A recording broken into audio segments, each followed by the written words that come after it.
obviously, I felt like the thing that stood out in a positive way was our resiliency. When you get behind like that, 17-3, and you get down 15 plus points that early, you can either tuck your tail or you can start to man up a little bit and talk and communicate and try to figure it out together. I thought our guys did that, which I thought was really encouraging from a teamism standpoint. I thought that was important.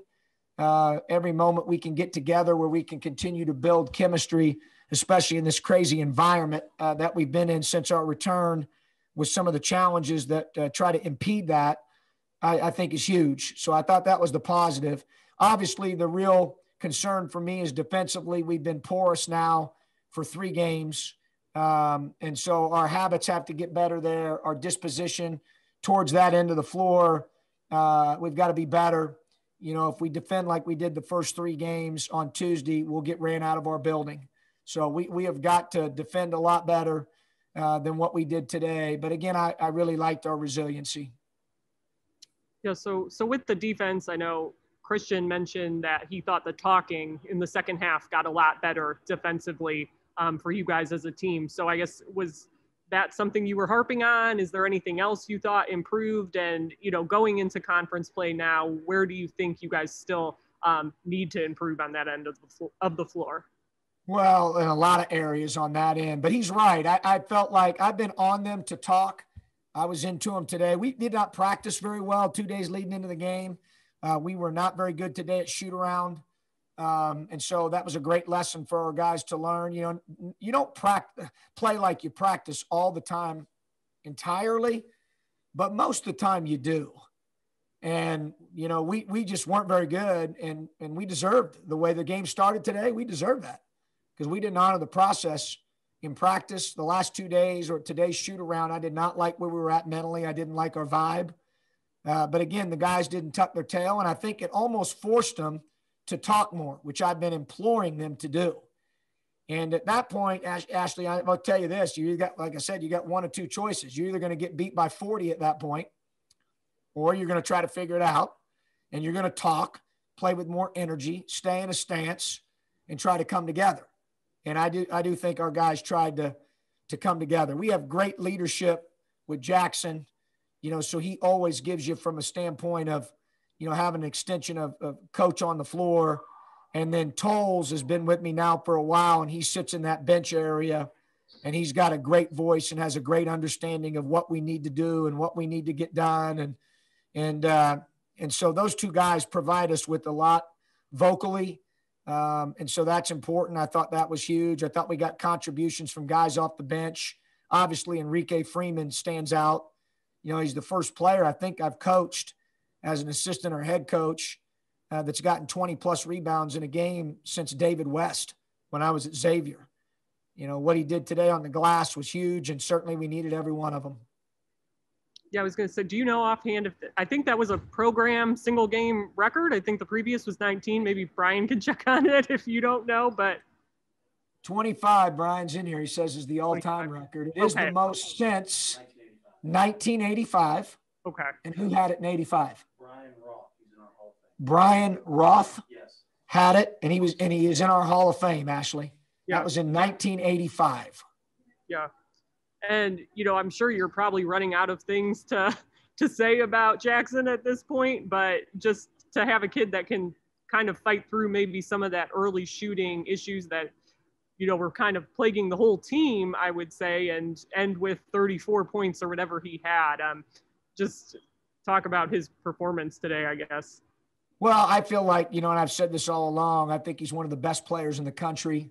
Having said that, the best thing about him is that he lets you coach him. This week I coached him pretty hard in front of the team. He doesn't even bat an eye. He just his buy-in is terrific.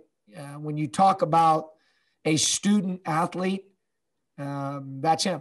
He's got a bachelor's degree with a 3.5 plus GPA. He's getting his master's right now. He has another 3.5 plus GPA.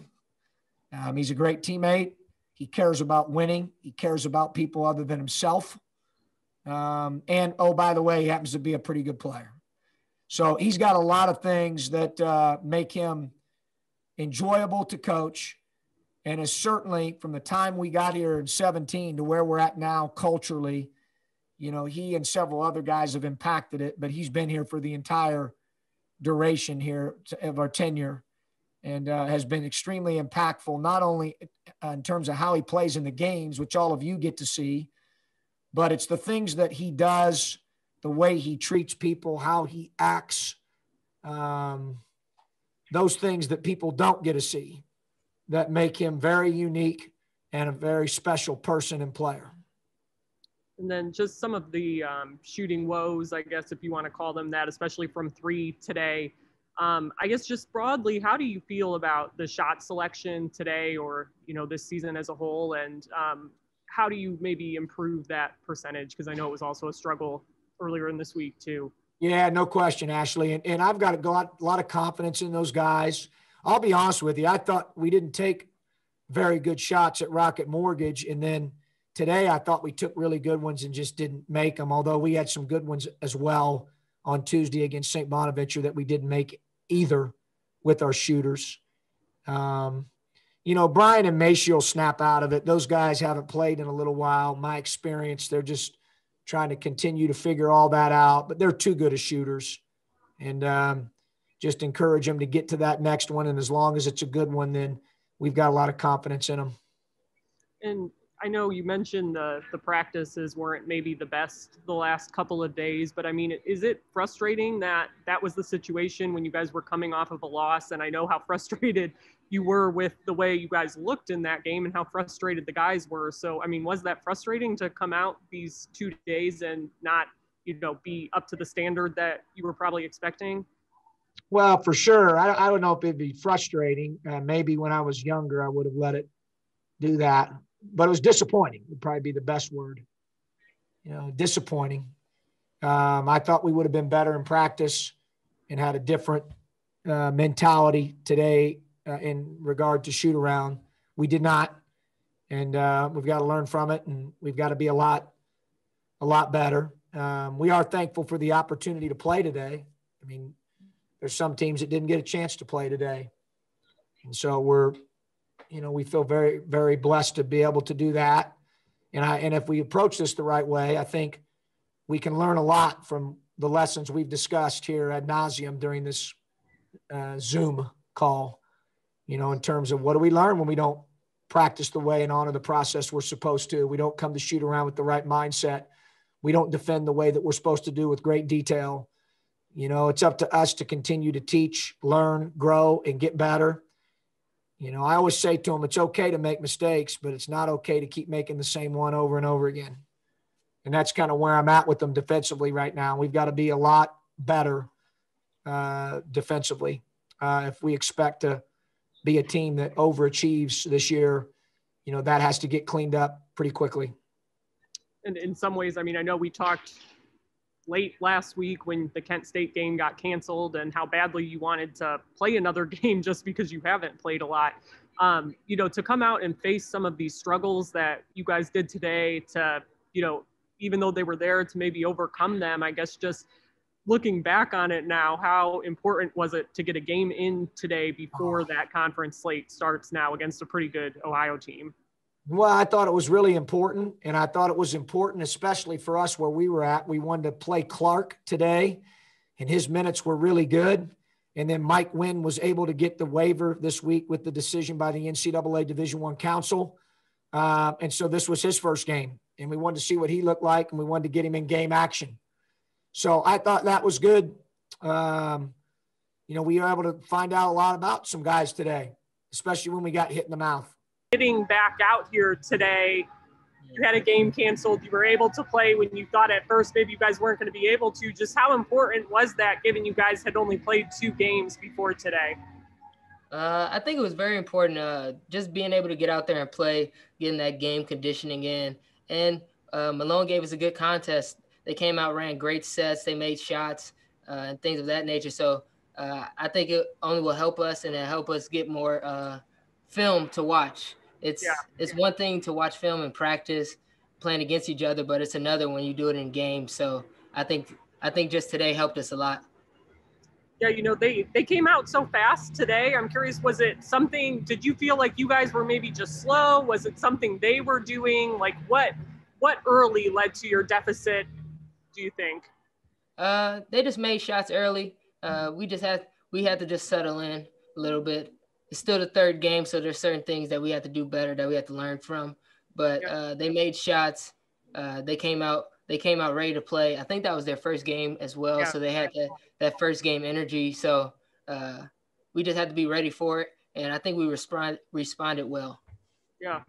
And how strange is it? I talked to Coach Groce the other day, and he mentioned in a normal year, you guys would have played like 7 or 8 games maybe at this point in the season. And now you haven't even played a conference game yet. You've only played 3, I guess. What are the differences, in that timeline, I guess, compared to a normal season?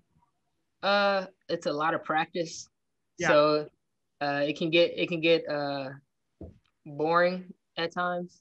Just hard. It's hard to get yourself going, but when you have that game, it's just get into a flow of it. It takes a little bit longer. Like you said, we'd probably be like 8 or 9 games in by now. So we've had a lot of tests. So we're still learning each other. It's a difference from practice and a game. So we're still learning each other's game tendencies and things of that nature. Yeah. What are maybe some of the biggest things that, I think people look at it that maybe haven't played before and say, oh, well, they get all this extra practice time. But like you said, there are game tendencies for you and your experience, I guess. What are some things that you can maybe only learn by playing games as opposed to just running against each other in practice? Yeah, practice conditioning and game conditioning is 2 different things. It's 2 different types of adrenaline.